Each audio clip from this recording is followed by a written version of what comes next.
Mesdames, Mesdemoiselles et Messieurs, c'est un plaisir pour moi de vous convier à suivre quotidiennement cette chaîne dénommée L'œil des enseignants. C'est une chaîne qui valorise l'enseignement, alors n'hésitez pas à vous abonner parce que c'est un cadre qui nous permettra à s'exprimer librement tout en dénonçant ce qui se passe dans notre pays sur le plan éducatif. Abonnez-vous massivement, likez, partagez avec vos proches. Que Dieu bénisse la République démocratique du Congo. Merci. Très chers fidèles téléspectateurs, nous sommes très heureux de vous savoir nombreux en train de nous suivre dans le cadre de votre émission L'œil des enseignants sur votre chaîne YouTube L'œil des enseignants, une chaîne qui a pour but ou objectif de vous informer, vous former à travers les thèmes éducatifs. Aujourd'hui, nous parlons coronavirus en République démocratique du Congo. Mais avant d'entamer notre page Covid-19, là, on va prendre la réaction des docteurs Agnès qui parle de coronavirus, de la deuxième vague ici en République démocratique du Congo. Mais avant tout, on va prendre d'abord la réaction des étudiants de l'université de Kinshasa qui déclarent, qui demandent aux autorités de bien vouloir réouvrir le porte de toutes les institutions et Inikin en particulier. Nous étions à l'université de Kinshasa avec les étudiants de la faculté de droit. Ces maîtres ont été au micro de Bob Luboma, ils ont parlé, alors je vous propose de les écouter et puis on se retrouve juste après, c'est parti. Alors, bonjour monsieur. Bonjour. On vous appelle comment? Je suis monsieur Maudolin Espoir. Oui. Je suis étudiant à la faculté de droit, troisième année, droit public interne. Alors monsieur, quelle est votre réaction par rapport au report et à la suspension des activités académiques ici à l'Inikin? La situation de l'Inikin, c'est une situation qu'on appelle sui generis, c'est-à-dire après la proclamation de l'état d'urgence du président de la République, le calendrier académique 2019-2020 avait connu un peu de dérapage. Raison pour laquelle le ministre de Lucie avait réménagé le calendrier. Alors, la situation de l'Inikin avait connu aussi des problèmes sérieux parce qu'il y a eu grève, d'où l'année académique 2019-2020 avait connu une perturbation. Alors, concernant les reports de l'année académique 2020-2021 pour les étudiants du GER, moi, ma réaction, c'est que le report en question est justifié d'une part. Justifié d'une part comment? Parce que, prenons le cas de notre faculté ici. Notre faculté, présentement, la promotion des jeunes, en académique 19-20, ils étaient pendant la session. Alors, on a suspendu la session suite à la nouvelle vague là, du Covid. Étant donné que la promotion des jeunes toujours est en cours, on ne peut pas accepter une nouvelle promotion des jeunes plus d'éviter avec les enseignements. Parce que, premièrement, on a un problème des auditoires ici. Deuxièmement, des promotions ne peuvent pas se chevaucher. Raison pour laquelle l'Inikin vit le calendrier du ministère de Lucie. C'était prévu avant le mois de janvier qu'on puisse clôturer avec la délibération et le programme de l'année académique antérieure. Mais chose n'est pas faite. Raison pour laquelle les reports ici dans notre université, les étudiants de Jean, est justifié parce qu'ils ont... Bonjour monsieur. Oui, bonjour monsieur le journaliste. Une petite présentation s'il vous plaît. Je réponds au nom de Maître Singa Colombo Héritier. Je suis étudiant juste à la faculté de droit, promotion L1, sortant. Alors monsieur, quelle est votre réaction par rapport à la suspension des activités académiques ici à l'Inikin et au report à une date ultérieure de la rentrée académique? Merci monsieur le journaliste de m'accorder la parole. En ce qui concerne la suspension au niveau de l'université de Kinshasa ici, c'est une chose que moi, individuellement, je suis estomaqué depuis que j'ai entendu. Premièrement, j'ai cherché d'abord la causalité qui a fait que les activités soient quand même suspendues. En soi, je n'ai pas vu. C'est que j'ai trouvé juste que l'université est devenue politisée à propos de la suspension. Alors, pour la rentrée académique, pour nos petits de G1, les problèmes qui se posent, premièrement, c'est les problèmes des locaux et deuxièmement, les professeurs. Pourquoi j'ai dit les professeurs? Parce que les G1 sortants, jusqu'à présent, ils n'ont pas encore fini les cours. Maintenant, une fois, si nos petits entrants commencent les cours, quel professeur qui va les enseigner? C'est ça les problèmes qui empêchent que nos petits débutants de l'année académique 2020-2021 ne puissent pas commencer, monsieur le journaliste. Je limite par là. Merci. Alors bonjour monsieur. Bonjour monsieur le journaliste. Votre nom s'il vous plaît et la promotion. De G1. Ils vont étudier où? Parce que G1 actuel, ils sont pendant la session.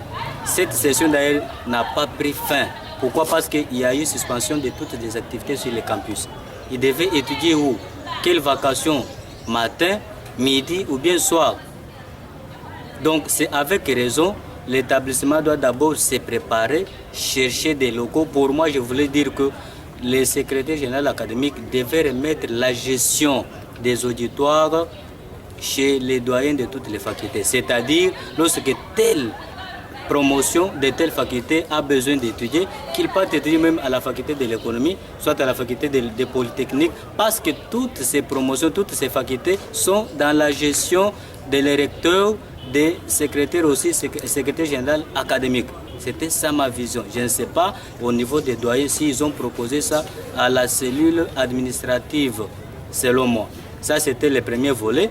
Le deuxième volet parle sur la suspension des activités. En tout cas, pour nous, c'était une surprise parce qu'on s'est préparé déjà pour la session. C'était déjà la première session, nous qui sommes en G3. Donc, c'était une session programmée pour G3 et L1. Parce que G1 et L2 plutôt, ils étaient déjà en cours, ils devaient déjà finir en ce moment.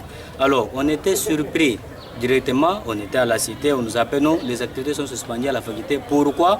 Suite à la deuxième vague de Covid-19, on a eu à comprendre qu'en réalité, en tant que fils du pays, cela n'était pas lié à la deuxième vague, mais sinon c'était pour des situations politiques. Là, je fais allusion aux rebelles qui sont entrés, qui se sont déguisés en fous. Vous allez rencontrer une personne qui vous donne la morphologie d'un fou, mais il a une arme, il a de l'argent, il mange bien, il boit bien. Et quand vous allez les questionner, il va vous parler des implications des hommes politiques. Nous sommes de retour sur ce plateau, mesdames et messieurs. Vous avez compris tout ce qu'ensemble avec vous, on a pu remarquer, on a pu écouter tout ce que ces étudiants ont témoigné. Donc, ce n'est pas nécessairement le Covid-19. Donc, ce n'est pas seulement la Covid-19 qui a fait qu'on puisse fermer toutes les portes des écoles primaires, secondaires et universités. Ces étudiants ont avancé plutôt leurs arguments. Vous avez compris.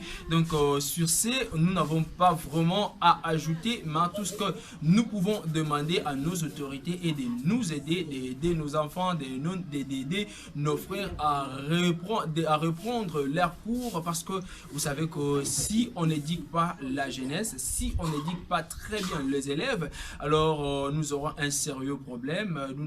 Notre pays n'aura pas l'avenir meilleur. Donc si on n'éduque pas la jeunesse, l'avenir de notre pays, ça sera vraiment louche. Alors, mesdames et messieurs, comme je l'avais annoncé au sommaire, à présent, nous allons prendre la réaction Covid-19. Est-ce que la Covid-19 existe? Parce que vous savez pourquoi on a essayé tout petit peu d'ajouter la page Covid-19 dans cette émission? C'est parce que on se pose beaucoup de questions. Est-ce que la Covid existe? Qu'est-ce qu'il faut pour nous protéger contre la Covid-19? Il y a la Mana-Covid, le médicament qui est déjà sur le marché approuvé par le gouvernement. Mais qu'est-ce qu'on attend pour mettre ces médicaments à la portée de tous? Il y a un problème de prix. Le gouvernement ne veut pas à ce que nous puissions le consommer. C'est toujours dans des essais techniques. Docteur Agnès répond à toutes ces questions. C'est parti. Il est passé en 2020 une recrudescence des cas dans les prisons de Makala et dans d'autres milieux publics, dans les milieux des églises. Donc les fréquentations dans les milieux publics d'un grand nombre de personnes est une des causes. Et une autre cause aussi, c'est le fait que la plupart ne respectent pas scrupuleusement les gestes barrières. Donc la fréquentation des milieux publics est vraiment une des causes importantes et difficile à gérer et qui fait que la propagation de cette pandémie persiste. Le Monacovid, un médicament approuvé par l'État congolais, est-il sur le marché? Oui, il est déjà sur le marché. C'est un produit qui a été récemment mis sur le marché depuis le début du mois de janvier. Donc c'est encore un produit qu'il faut suivre. Je crois que c'est ce que c'est ce que l'État congolais veut faire actuellement avec le ministère de la Santé, c'est de suivre aussi. Ils ont fait des essais cliniques, ils ont constaté qu'il y avait quand même beaucoup de cas qui trouvaient la guérison. Donc c'est un médicament dont il faut tenir compte. Seulement, ce que je déplore, c'est qu'il coûte assez cher. C'est un médicament qui va de $100 à $120, $150. Ce n'est pas à la portée de la population. Donc c'est encore un médicament. Donc, selon moi, en tout cas, j'aimerais qu'on arrive à un niveau où l'État congolais subventionne carrément ce médicament pour toute la population. Parce que la plupart qui sont atteints, ce n'est pas ceux qui vivent dans les milieux tels que ceux qui sont dans les milieux UP, Gombe ou autres, ils peuvent encore s'octroyer ce produit. Mais ceux qui sont dans les milieux les plus défavorisés, ceux qui sont dans les prisons, où est-ce qu'ils auront ces $100 pour s'octroyer ce produit? Donc le produit est là, c'est bien. Le ministère l'a approuvé. Nous faisons confiance au ministère de la Santé. Mais il y a aussi un problème du prix. Il y a un problème de la disponibilité du produit. Donc il faudrait vraiment rendre ce produit disponible. Parce que c'est un problème qui touche toute la population. Ceux qui ont les possibilités, ceux qui n'en ont pas. Parce qu'on vit tous dans la même population. Ceux qui n'ont pas de possibilités vont toujours être une source de contamination. Donc ça reste, le problème demeure. Le produit est là, mais il faut le rendre plus accessible, plus disponible. Et ça, c'est au niveau de l'État que ça doit se gérer. Subventionner ce produit, le rendre vraiment abordable pour toute la population, et surtout pour les plus démunis, qui sont peut-être même les plus exposés aussi à cette pandémie. Et tant que médecin, que pouvez-vous dire à la population par rapport à cette pandémie? Parce que plusieurs en doute sur l'existence. Par rapport à cette deuxième vague, est-ce qu'il y a une différence de la première? Oui. La deuxième vague est plus virulente. Elle atteint plus les jeunes enfants. La première vague, on avait l'impression que les enfants étaient épargnés. La deuxième vague, les enfants sont beaucoup plus atteints. Et quand les enfants sont atteints, c'est que les parents sont aussi facilement atteints. Donc, ce que nous pouvons dire à ce sujet, c'est que la maladie existe réellement. C'est notre avantage aussi ici en Afrique et en RDC, c'est la chaleur.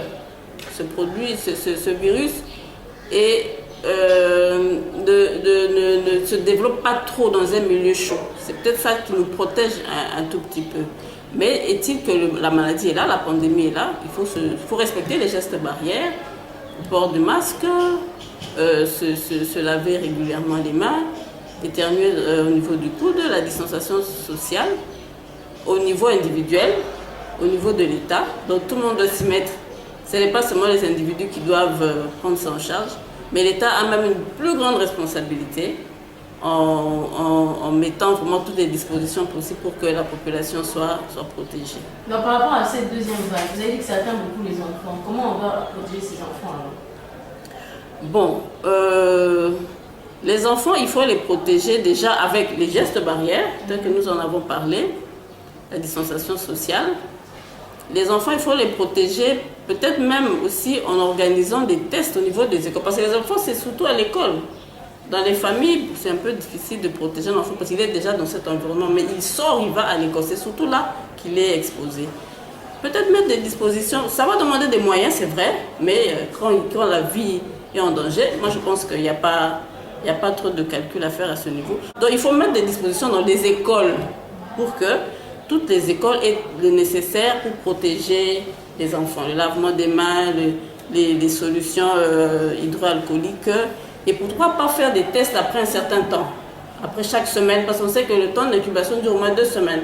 Après chaque semaine, faire des tests que l'État lui-même va subventionner, faire des tests dans toutes les écoles pour qu'on puisse suivre, surveiller la propagation de cette pandémie au niveau de nos jeunes enfants. Parlons un peu de symptômes en quelques mots. Ok. Les symptômes évoluent par stade. Ça n'a pas toute la même gravité. Voilà. Il y en a qui ont, surtout pour cette nouvelle phase, ils ressentent surtout une perte de goût, perte d'odorat. Peut aussi ressentir de la gêne au niveau de la gorge. À ce niveau-là, on propose, selon le protocole, de prendre des paracétamol, vitamine C, des boissons chaudes. Ça aide déjà. Dès que vous sentez que vous avez quelque chose qui ressemble à la grippe, par mesure de prudence, commencez déjà à prendre des boissons chaudes, paracétamol, vitamine C. C'est le traitement ordinaire de la grippe. Et quand ça arrive au niveau de larynx, au niveau du poumon, quand ça commence à gêner sérieusement la respiration, là, il faut vraiment d'autres techniques plus appropriées. Il faut l'oxygénothérapie, il faut des antibiotiques, il faut des anti-inflammatoires. Il y a des protocoles déjà bien établis dans les hôpitaux pour poursuivre ce problème. Nous sommes de retour sur ces plateaux, mesdames et messieurs. Vous avez compris, là c'était Dr Agnès qui nous a parlé sur la deuxième vague du coronavirus ici en République démocratique du Congo. Cette spécialiste en santé suggère à ce qu'on puisse retourner, on puisse réouvrir les écoles, afin qu'on puisse enseigner le bon valeur à ses élèves, parce que c'est seulement à l'école qu'on peut enseigner le bon valeur. C'est seulement à l'école qu'on peut bien enseigner les élèves à respecter les mesures barrières, et pourquoi pas à faire une campagne massive.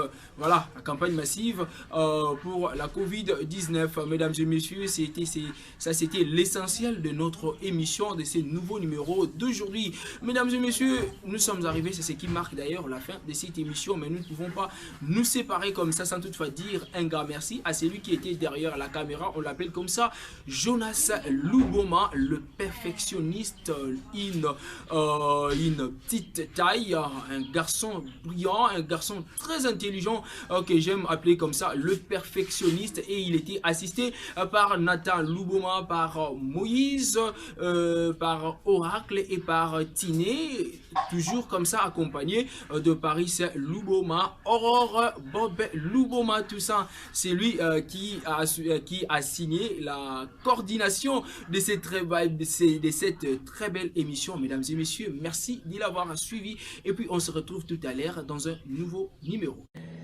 Mesdames, mesdemoiselles et messieurs, c'est un plaisir pour moi de vous convier à suivre quotidiennement cette chaîne dénommée L'œil des enseignants. C'est une chaîne qui valorise l'enseignement, alors n'hésitez pas à vous abonner, parce que c'est un cadre qui nous permettra à s'exprimer librement tout en dénonçant ce qui se passe dans notre pays sur le plan éducatif. Abonnez-vous massivement, likez, partagez avec vos proches. Que Dieu bénisse la République démocratique du Congo. Merci.